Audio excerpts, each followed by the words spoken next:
O despertamento renova o altar. Mais ainda sobre despertamento. A palavra que está soando lição após lições é despertamento. É disso que nós vamos falar ainda mais esta vez.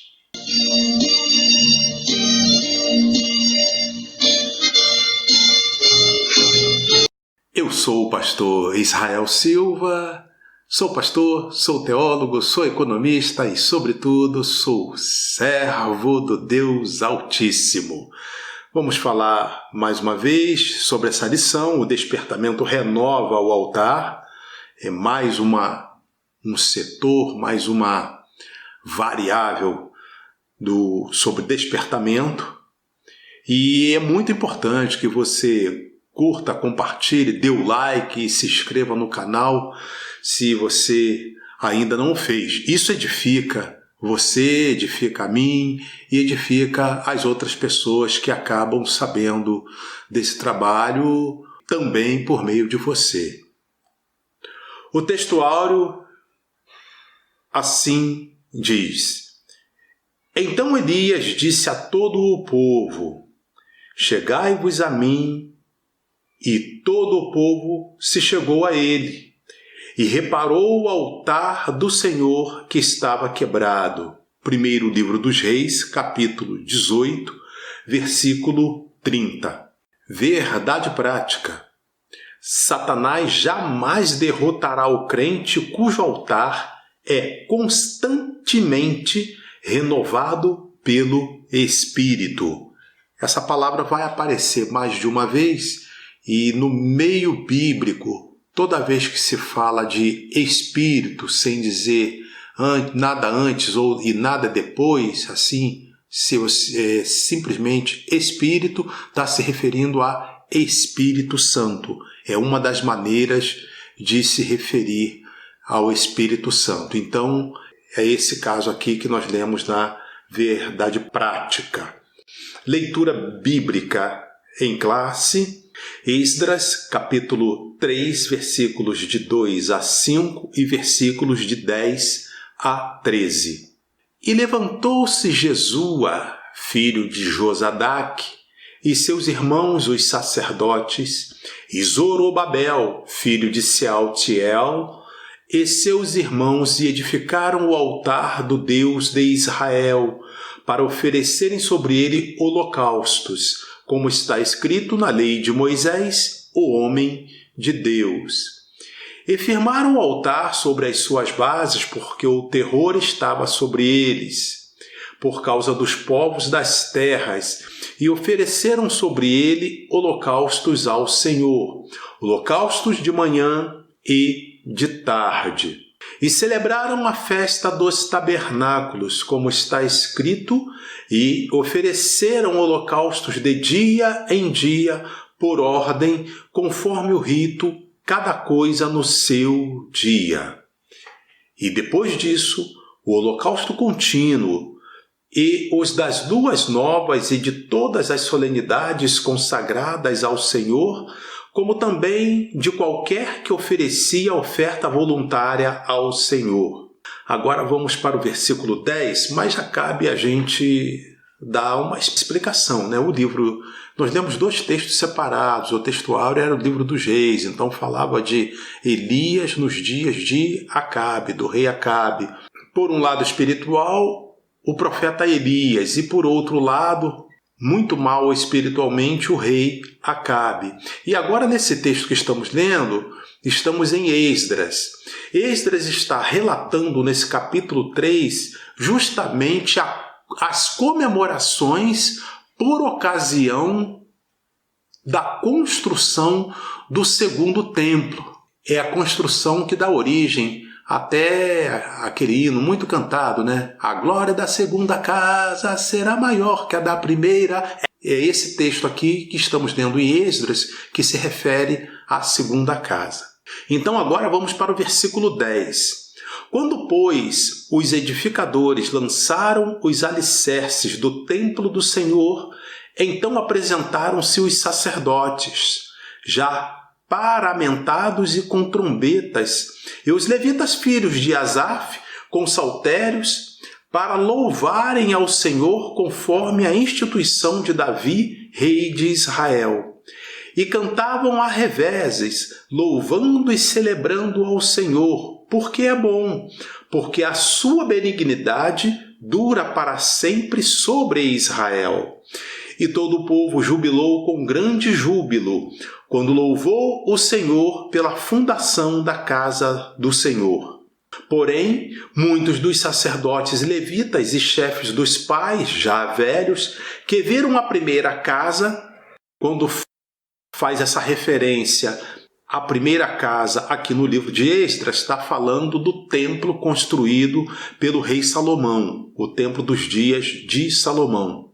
Então, que viram a primeira casa sobre o seu fundamento, vendo perante os seus olhos esta casa, choraram em altas vozes, mas muitos levantaram as vozes com júbilo e alegria, de maneira que não discernia o povo as vozes de alegria das vozes do choro do povo, porque o povo jubilava com tão grande júbilo que as vozes se ouviam de muito longe. O objetivo geral dessa lição é identificar o que caracteriza o verdadeiro despertamento espiritual. Nesta lição, iremos meditar sobre o fato que caracteriza o verdadeiro despertamento. Trata-se da necessidade que os homens passam a sentir de se chegarem mais perto do altar de Deus, a fim de estarem cada vez mais perto de Deus. Esse título nos leva a meditar nas características de ambos. Esse título é O Despertamento Renova o Altar. Esse título nos leva a meditar nas características de ambos altares do tabernáculo, o de bronze e o de incenso. Os sacrifícios ao Senhor eram realizados no primeiro e a queima de incenso no segundo altar simbolizava a contínua adoração e as orações do povo de Deus.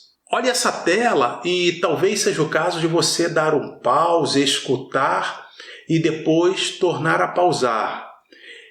Então você vai poder observar que logo na entrada, no átrio do tabernáculo, que vai dar base de construção, vai dar modelo, para o primeiro templo que foi erguido por Salomão. Foi a base de tudo isso é o tabernáculo, que foi feito pelo povo de Israel no deserto, quando peregrinavam saindo do Egito e estavam sob a liderança de Moisés. E logo na parte ali do átrio, aquela parte onde entrava todo o povo de Israel, ali está o primeiro altar, que é o altar de bronze. E depois, já na parte ali que dava acesso ao sacerdote, tem o altar dos incensos. Esse é um segundo altar, e isso tudo é muito importante para a gente ter em mente quando se fala em altar, principalmente na Epístola aos Hebreus. Então está se referindo àquele altar para usar como figura do que acontece em nossos dias. Em nossos dias nós vamos repetir muito isso. O nosso altar é Jesus. Essa lição será apresentada em 3 capítulos, a saber, capítulo 1. O despertamento conduz o homem ao altar. De que altar que estamos falando? É aquele do Antigo Testamento, ou se formos aplicar agora aos nossos dias, a nossa realidade, o nosso altar deve ser sempre Jesus. Capítulo 2, Cristo, o centro da nossa comunhão com Deus. E capítulo 3, cuidado com as imitações. Então, capítulo 1, o despertamento conduz o homem ao altar. Os judeus sentiam a necessidade do acesso a Deus, que o altar lhes proporcionava. O propósito que traziam no coração ao retornarem do cativeiro precisava ser muito firme, porque estavam rodeados de inimigos cruéis. A Bíblia diz: o terror estava sobre eles por causa dos povos da terra. Por isso mesmo, o povo sentia que precisava do acesso a Deus por meio do altar. Este será o holocausto contínuo perante o Senhor, onde vos encontrarei para falar contigo ali. Texto de Êxodos capítulo 29, versículo 43. Os judeus agora almejavam estas bênçãos por meio do altar. Todos os despertamentos genuínos começam com a restauração do altar. Temos na Bíblia vários exemplos disso. Vejamos 3 exemplos. 1. No tempo do profeta Elias, nos dias do rei Acabe, é uma referência em 1º livro dos Reis, capítulo 18, versículos de 16 a 40. No confronto com os profetas de Baal, a primeira coisa que Elias fez foi reparar o altar que estava quebrado. Depois sacrificou sobre ele e orou a Deus. O fogo desceu e o povo exclamou: só o Senhor é Deus, só o Senhor é Deus. O despertamento decorreu também do conserto do altar. 2. Quando o piedoso rei Ezequias assumiu o trono de Judá, já no primeiro ano de seu reinado, ele abriu as portas da casa do Senhor e as separou. Referência em 2 Crônicas, capítulo 29, versículo 3. Mandou purificar o templo, tirar fora toda a imundícia, purificar o altar do holocausto que havia sido substituído no reinado de seu antecessor Acás, por um altar construído com modelo copiado de Damasco. Quando então os sacerdotes sacrificaram sobre o altar santificado, começou um novo cântico na casa de Deus. O despertamento levou à separação do altar. 3. Quando os judeus voltaram do cativeiro, construíram o altar sobre as suas antigas bases, do modo como manda a lei, e sacrificaram holocaustos ao Senhor. A alegria foi grande entre os judeus, pois podiam de novo sacrificar a Deus e celebrar a festa dos tabernáculos. O culto a Deus havia recomeçado. Isso pode ser verificado em Esdras capítulo 3, versículos 4 e 5. Como síntese do capítulo 1, todos os despertamentos genuínos começam com a restauração do altar. Por isso, os judeus sentiam a necessidade de ter acesso a Deus por meio de um altar restaurado. Capítulo 2. Cristo, o centro da nossa comunhão com Deus. No tempo do Antigo Testamento, o altar era o ponto central do culto a Deus. No tempo do Novo Testamento, o sacrifício de Jesus no Gólgota é o grande acontecimento para o qual o altar apontava profeticamente. Cristo se entregou uma vez por todas. É muito importante ter isso em mente. O problema de se copiar as coisas do Antigo Testamento sem ter uma boa orientação do ponto de vista espiritual é incorrer no perigo de fazer o que não deve ser feito. Cristo se entregou por nós uma vez por todas. Cristo é o sacrifício. É o sacrifício para todo aquele que crê, é o sacrifício que leva os que creem para o céu.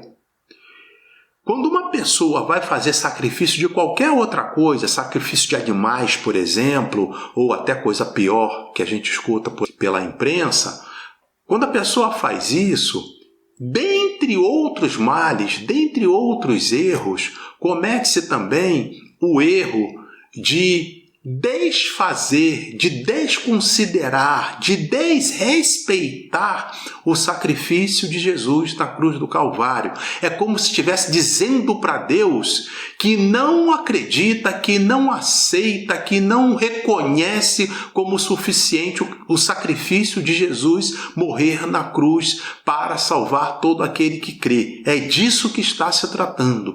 Então é muito importante isso. Sacrifício é aquele que Jesus fez. No restante, o que nós praticamos, devemos praticar, é obediência a Deus. O que agrada ao Senhor é obediência a Deus. E buscar, clamar o nome de Jesus, é isso que agrada a Deus. Paulo escreveu à igreja em Corinto o seguinte: primeiramente vos entreguei o que também recebi, que Cristo morreu por nossos pecados, segundo as Escrituras. Escreveu ainda: porque nada me propus saber entre vós, senão a Jesus Cristo, e este crucificado. Todas as coisas subsistem por ele quem? Por Cristo. Para quem tudo, Jesus, tenha a preeminência. Para vós, os que credes, é preciosa, a pedra principal da esquina.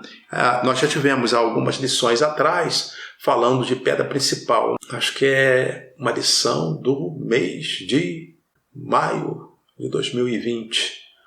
E falava justamente dessa questão da pedra de esquina, que é uma peça da construção dos templos e que foi também colocada também nos dias da construção do templo de Jerusalém, na construção do templo de Salomão, depois na construção desse templo dos dias de Esdras e depois também no que a gente chama templo de Herodes, né? O templo que estava erguido, vamos dizer assim, nos dias quando Jesus nasceu. Estava erguido, embora não tivesse totalmente pronto. Ele só ficaria pronto algum tempo depois, até da crucificação, e acabou que no ano 70 depois de Cristo, ele foi demolido pelas tropas do general Tito de Roma e se cumpriu aquela profecia de Jesus: não ficará pedra sobre pedra, porque havia um boato de que havia ouro escondido nas paredes do templo. Então os soldados romanos picavam cada parede que eles conseguiam em busca de encontrar algum ouro que tivesse ali. E aí se cumpriu a profecia do Senhor Jesus Cristo. Tudo isto porque Jesus, pela sua morte expiatória, ganhou a redenção para todo o mundo. Toda a Trindade atuou ativamente na morte expiatória de Jesus. Se não vejamos, quando falamos de Trindade, nos referimos a Pai, Filho e Espírito Santo. Então vamos. O Pai Celestial, antes da fundação do mundo, planejou a obra redentora com o sacrifício de seu Filho Jesus. Na consumação dos séculos, o Pai enviou o seu Filho. O Pai participou diretamente do drama do Gólgota. Quanto a Cristo, o Filho de Deus, entregou-se a si mesmo em oferta e sacrifício. Ele levou nossos pecados sobre o madeiro. Quando fala de um madeiro, é a cruz do Calvário. E padeceu para levar-nos a Deus. E o Espírito Santo, a terceira pessoa da Trindade, ajudou o Filho a vencer todos os obstáculos que se levantaram contra ele, até chegar à cruz. Foi pelo Espírito Eterno que Jesus ofereceu a si mesmo imaculado a Deus. Aparece essa expressão Espírito Eterno, e aí é bom a gente lembrar, é um dos nomes do Espírito Santo. Teve uma lição sobre isso, aí está bem lá para trás, eu teria que localizá-la. A gente já está aí estamos na casa dos 60 vídeos. E eu lembro que essa lição eu acabei fazendo em 2 capítulos, era a lição sobre o Espírito Santo, porque tem muita coisa para falar. E uma delas é que são vários nomes do Espírito Santo. Então nessa lição aqui já usamos 3. Espírito Santo propriamente dito, já usamos o Espírito, E aí, quando aparece assim, o correto é que seja grafado com E maiúsculo, nome próprio de pessoa. Então é o Espírito, E maiúsculo. E agora aqui apareceu Espírito Eterno, é um dos nomes do Espírito Santo. Então é bom ter isso em mente. Seguindo, o Espírito Santo quer, pelo despertamento, mostrar aos homens a grande vitória de Jesus no Gólgota. O Espírito Santo quer iluminar o entendimento dos homens para esta grande realidade. Depois de seres iluminados, suportastes grande combate de aflições. Vejamos 4 modos de o Espírito agir no contexto que estamos falando. 1. O Espírito revela. 2. O Espírito ensina. 3. O Espírito explica. E 4. O Espírito penetra. Então, vamos lá. O Espírito revela, iluminando os olhos do nosso entendimento para que saibamos a grandeza de seu poder sobre nós, que manifestou em Cristo ressuscitando-o dos mortos. O Espírito Santo revelou a Pedro que Jesus era o Cristo, o Filho do Deus vivo. O Espírito ensina as profundidades do vitupério, sinônimo de vergonha. Então, as profundidades do vitupério da cruz. É porque a crucificação, além de ser a morte mais dolorida que já se inventou, era também, pode-se dizer, a mais vergonhosa. Para começar, bastaria que a pessoa, o condenado, fosse um cidadão romano, que ele não seria crucificado. Tivesse ele cometido qualquer crime, ele teria outro tipo de morte. Então a crucificação indicava que a pessoa que estava morrendo ali é como se dissesse, é uma pessoa qualquer. Uma pessoa que não tem posição social, é uma pessoa que não tem bens, porque se tivesse um bom dinheiro, poderia até comprar o título de cidadão romano, né?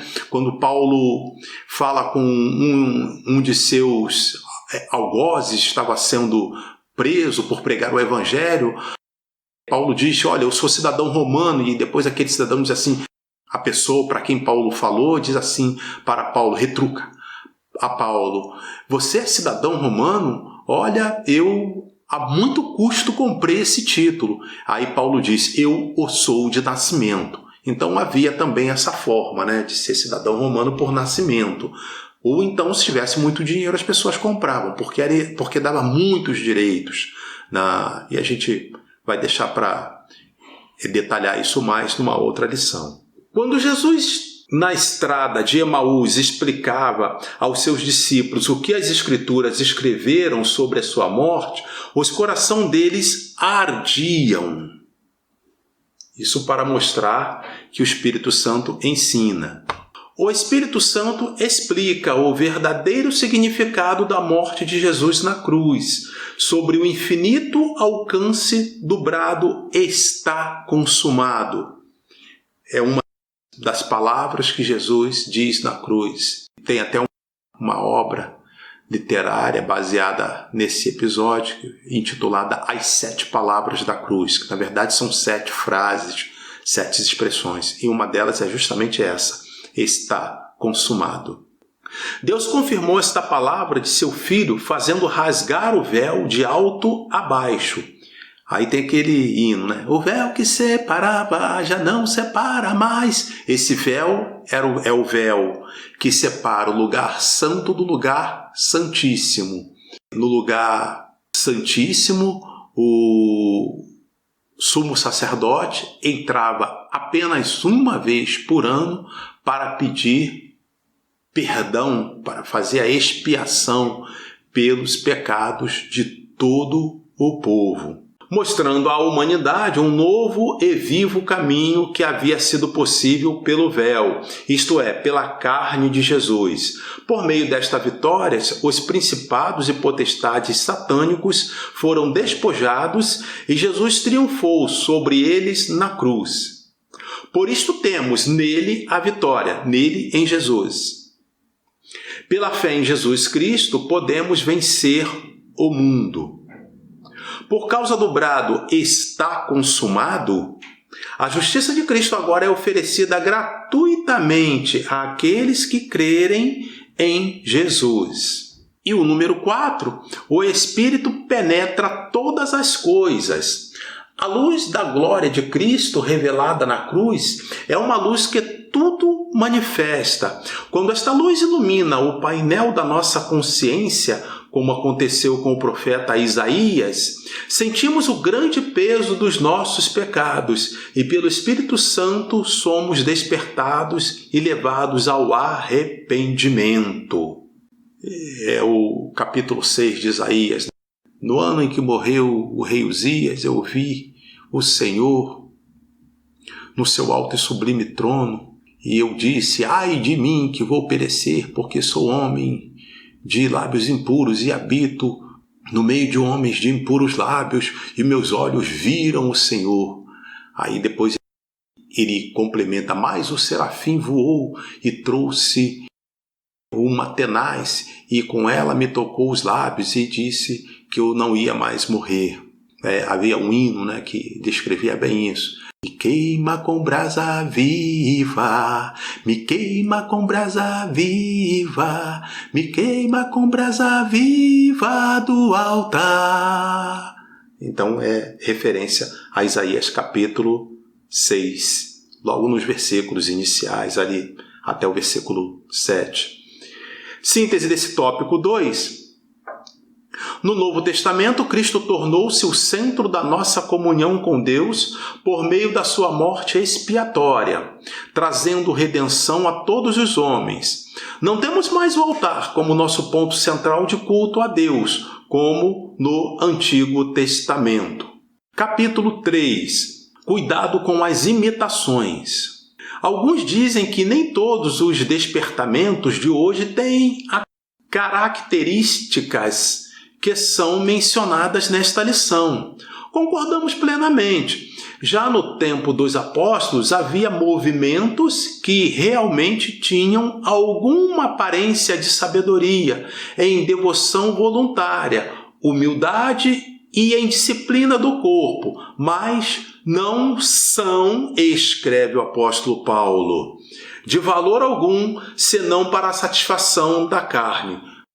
Também em nossos dias aparecem movimentos que são imitações baratas do verdadeiro despertamento. Muitos destes movimentos empregam técnicas avançadas de dominações psicológicas. Esses avivalistas ou especialistas sabem com suas técnicas dominar o auditório e podem fazer o público rir, chorar, jubilar, pular, bater palmas, etc. Sabem até imitar o batismo no Espírito Santo, ensinando o povo a falar em línguas. São, porém, experiências sem nenhum poder e sem a menor reverência.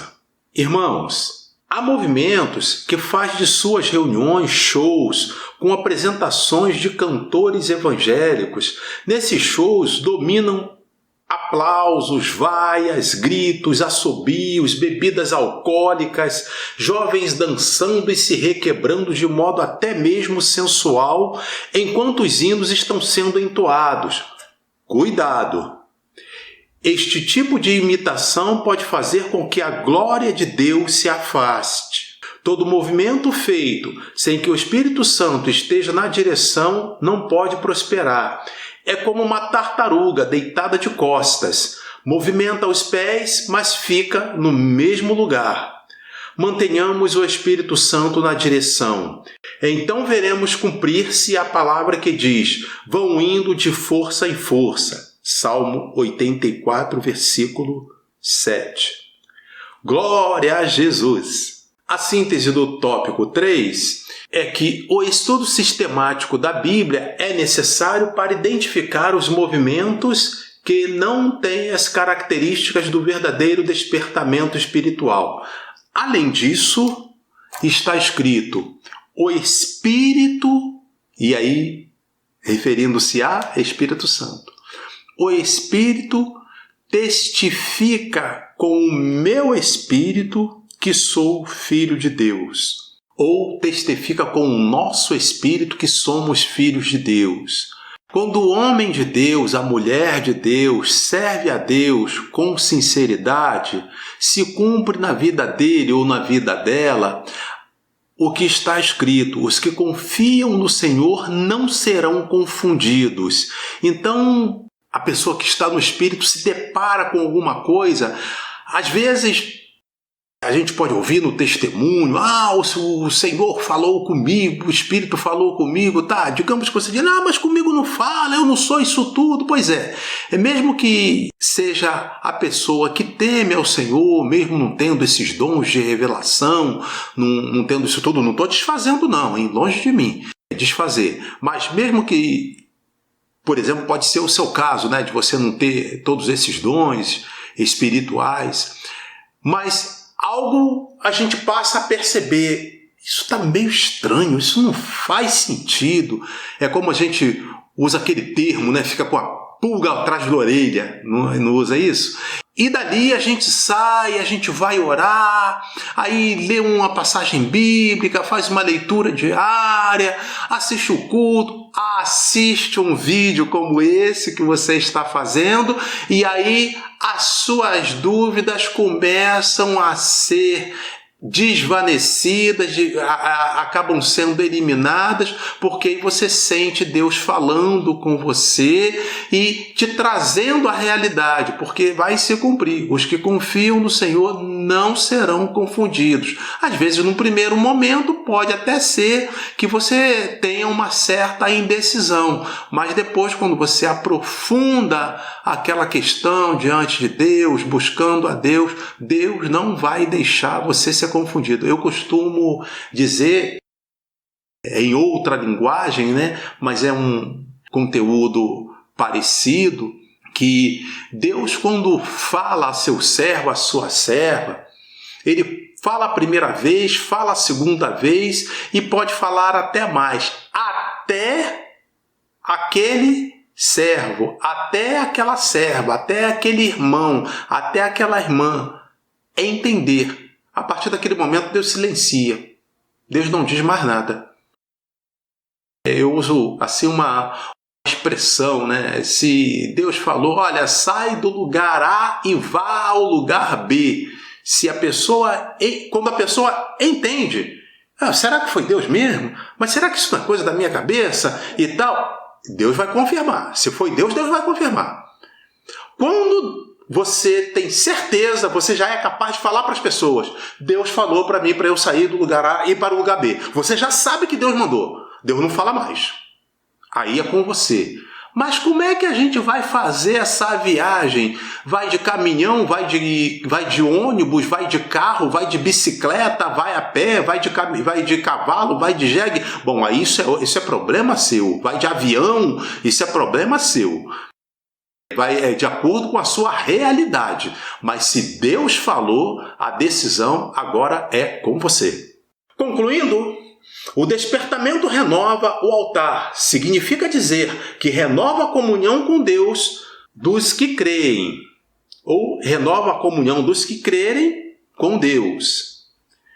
Cristo, o centro da nossa comunhão com Deus. Em outras palavras, disse Jesus: eu sou o caminho, a verdade e a vida, e ninguém vem ao Pai senão por mim.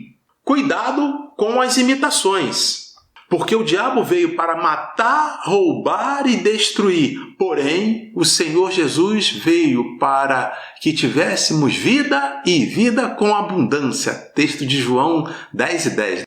Eu vim para que tenham vida e vida com abundância, diz o Senhor Jesus. Vida com abundância quer dizer vida eterna. E, por fim, só há um mediador entre Deus e os homens, é Jesus Cristo, homem.